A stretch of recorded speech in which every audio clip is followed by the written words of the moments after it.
ڈھول تاشے بجا کر اور آوازیں لگا کر لوگوں کو سحری کے لیے جگانا کیسا ہے؟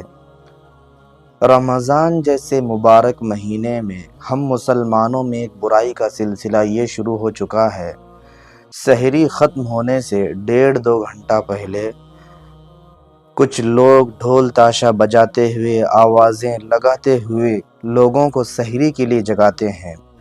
یاد رکھیں، ہماری جو گلیاں اور اسٹریٹس ہوتی ہیں یہ غیر مسلموں اور مسلمز سے مل کر ہوتی ہیں، لہٰذا اس طرح ڈھول تاشے بجاتے ہوئے، آوازیں لگاتے ہوئے جگانے سے ہمارے برادران وطن نان مسلمز کو اس سے تکلیف ہوتی ہے، اور اسلام کسی کو تکلیف دینے سے قطعاً روکتا ہے۔ کسی کو تکلیف دینا حرام ہے، لہٰذا ڈھول تاشے بجاتے ہوئے لوگوں کو سحری کے لیے جگانے کی بالکل اجازت نہیں ہو سکتی۔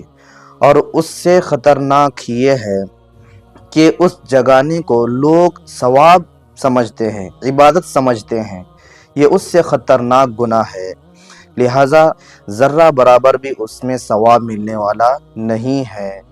جب حضرت کعب رضی اللہ تعالیٰ عنہ کے متعلق آیت توبہ نازل ہوئی تو حضرت ام سلمہ رضی اللہ تعالیٰ عنہا حضور صلی اللہ علیہ وسلم سے اطلاع کی اجازت چاہی، تو حضور صلی اللہ علیہ وسلم نے لوگوں کے آرام میں خلل کی وجہ سے اجازت نہیں دی۔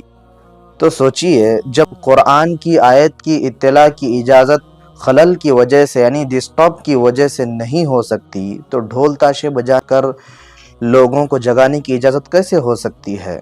لہٰذا ہمیں اس سے بچنے کی ضرورت ہے۔ ہاں، اگر سحری کے لیے لوگوں کو جگانا ہے تو ایک طریقہ یہ ہے کہ جو پڑوس میں ہوتے ہیں، جو پہلے جاگ جاتے ہیں، وہ اپنے پڑوسیوں کو جگائیں۔ اور ایک گنجائش یہ ہو سکتی ہے کہ مائک میں ایک مرتبہ شروع میں اعلان کر دیں، بار بار اعلان کرنے کی ضرورت نہیں ہے، اور پھر سحری کا وقت ختم ہونے سے 5-10 منٹ پہلے بھی ایک مرتبہ اعلان کر دیں، بس اتنا کافی ہے، اس سے زیادہ کی اجازت نہیں ہو سکتی۔